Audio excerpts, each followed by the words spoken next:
Le gouvernement Bayrou qui vient d'être annoncé est un véritable chaos imposé à la France. C'est une provocation, une énième provocation de la part du gang macroniste.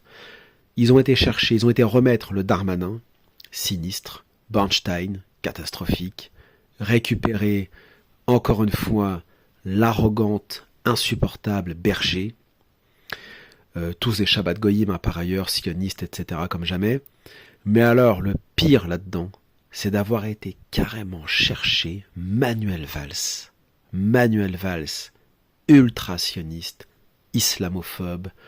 Il est parti en Espagne, il s'est fait virer, il est revenu. On ne sait même pas pour qui il roule celui-là en fait. Manuel Valls, celui qui avait refusé d'accepter la liste des terroristes soi-disant français qui étaient en Syrie dans les années 2010, des mains des services de sécurité syriens pour la remettre à la DGSI en France. C'était le Squal, donc Square Signé à l'époque, qui était le patron de la DGSI, qui avait relaté cela, notamment dans Thinkerview. Enfin bref, là vous avez l'un des pires gouvernements qui soit de toute la Ve République. Il n'y a pas plus antinational, pas plus traître, pas plus mondialiste, pas plus sioniste, jamais français quoi en fait. C'est une horreur absolue. Une horreur. Alors certains pourraient me dire ce gouvernement ne va pas durer, de toute façon la première motion de censure il dégage. Est-ce le dernier coup de poker, ou le dernier coup de maître, entre parenthèses, du petit mage, fils du grand mage Jacques Attali Macron, ou est-ce une volonté vraiment d'instaurer le chaos en France? Parce que c'est une provocation pure et dure imposée aux Français. Les Français détestent ces gens-là, ils les ont censurés, ils les ont virés aux élections en juillet dernier. Là, on a encore censuré, au final, on va regretter Barnier presque, vu le niveau du gouvernement actuel. Une telle provocation ne peut être voulue non pas dans une démarche d'entre-soi ou de nihilisme ou de négation des réalités du petit peuple, puisque ces gens-là sont trop intelligents pour ne pas se rendre compte de ce qu'ils font, surtout Macron et sa clique, plus que ceux qui ont été nommés. Eux, ce sont des gens qui bouffent à tous les râteliers, comme on dit. Ils tueraient père et mère pour un poste et un chèque, surtout Aurore Berger.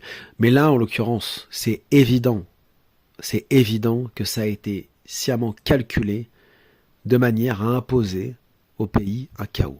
Un chaos contrôlé, mais qui sera totalement, hélas, incontrôlé.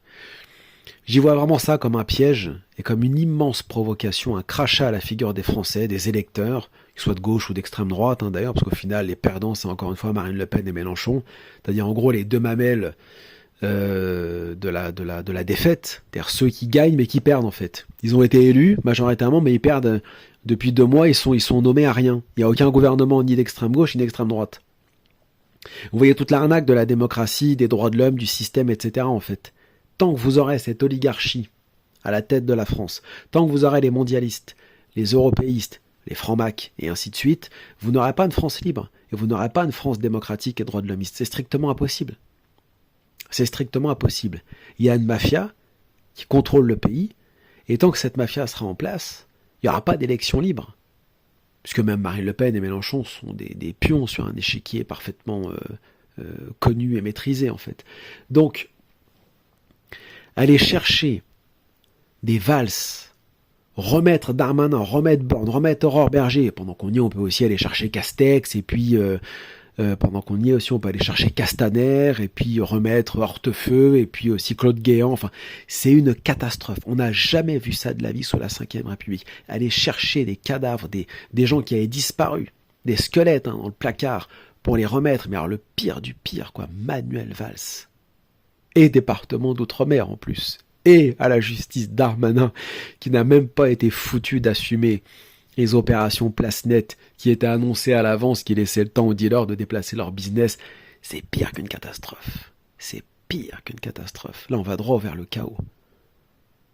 Et Macron, qui est un pur instrument du chaos, c'est un être de manipulation et d'instauration, d'instauration, on va dire, du chaos, de l'enfer sur terre, de la guerre civile, de la division, de la haine, de l'arrogance. On l'a vu encore là à Mayotte et ainsi de suite. On lui prête en plus des propos racistes sur les Mamadou, etc.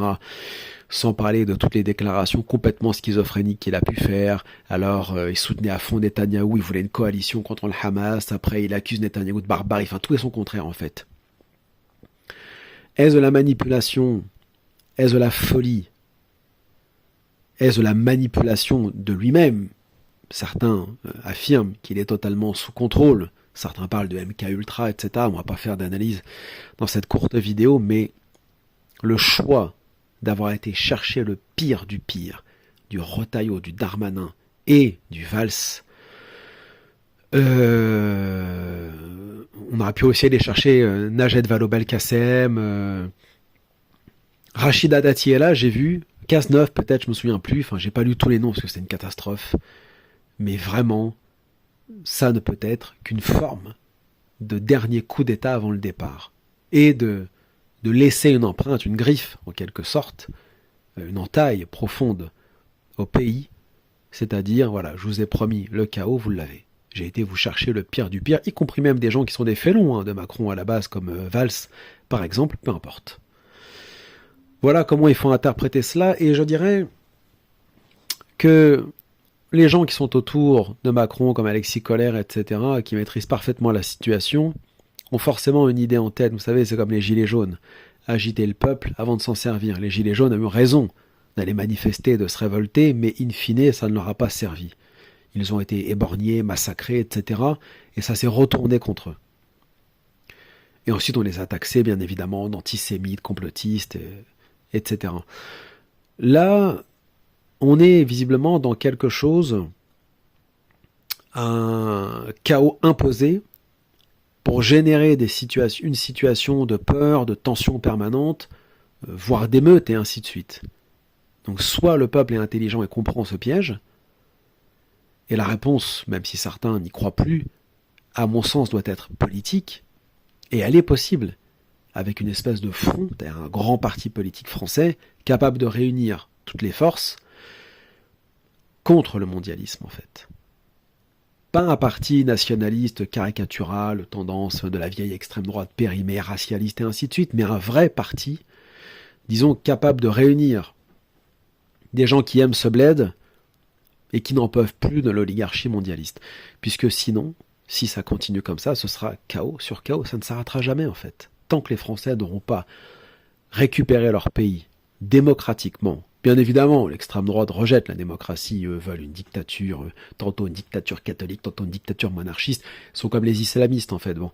Mais, pour bien qu'on se comprenne, tant que les Français ne récupéreront pas le vote, le vrai, la démocratie, et la mainmise sur les institutions qui sont soi-disant séparées en plus, puisqu'il y a une séparation des pouvoirs dans notre pays, mais qui est de moins en moins visible. Sous Macron, on aura pris 10 ans de macronisme dans la figure quand même. C'est une occupation. Alors on était occupé aussi, avec Hollande, Sarkozy, Chirac, c'est les mêmes pourris, mais à de degrés différents. Macron, c'est vraiment l'individu. Chirac et les autres, c'était des gens du peuple. Pas Sarkozy, ou voilà, mais Chirac, Giscard, tous ces gens-là, c'était quand même voilà, des Gaulois du peuple, mais qui étaient sous influence. Macron, c'est pas un type qui vient du peuple ou du Creuset sous influence, c'est un type qui a été fasciné par le système et l'état profond. C'est-à-dire en gros par les Minc, les Attali, les Rothschild et ainsi de suite. Tout le mondialisme, en fait, tout le globalisme. Donc c'est leur poupette, en quelque sorte, hein, leur marionnette, et ils l'utilisent, et ils distillent la peur en permanence auprès des Français, tantôt par rapport à l'Ukraine, tantôt par rapport à la Palestine, tantôt par rapport au chômage, par rapport aux retraites, et là par rapport à ce nouveau gouvernement, déjà aller chercher Bayrou, un type qui est un débile profond, qui ne sert à rien, hein, qui est vraiment l'antithèse de ce que doit être un homme politique français, et le gouvernement qui va avec, mon Dieu. Jamais, j'étais après Barnier, dont je savais que ça ne durait pas, j'étais à des années-lumière de pouvoir imaginer que ce gouvernement, ce serait cela. Et pourtant, c'est arrivé.